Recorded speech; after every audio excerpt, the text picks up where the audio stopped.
জঙ্গলের দিকে ক্যামেরা তাক করতেই দেখা যায় একটা লম্বা ছায়া দ্রুত সরে গেল। বাতাস থেমে যায়, গাছের পাতা এক মুহূর্তের জন্য নড়ল না।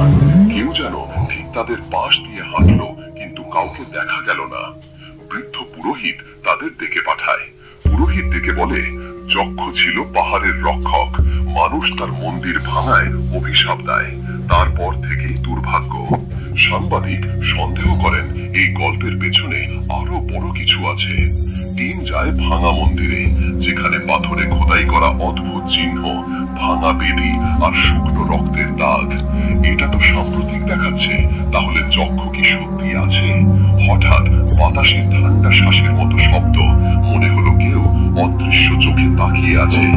টিমের একজন সদস্য হঠাৎ লোকেশন শেয়ার বন্ধ করে দেয়। তার ক্যামেরা জঙ্গলের গভীরে পড়ে থাকতে দেখা যায়। সবার মধ্যে আতঙ্ক ছড়িয়ে পড়ে। নিখোঁজকে খুঁজতে সবাই যায় পাহাড়ের ভিতর। চারিদিক নিস্তব্ধতা। হঠাৎ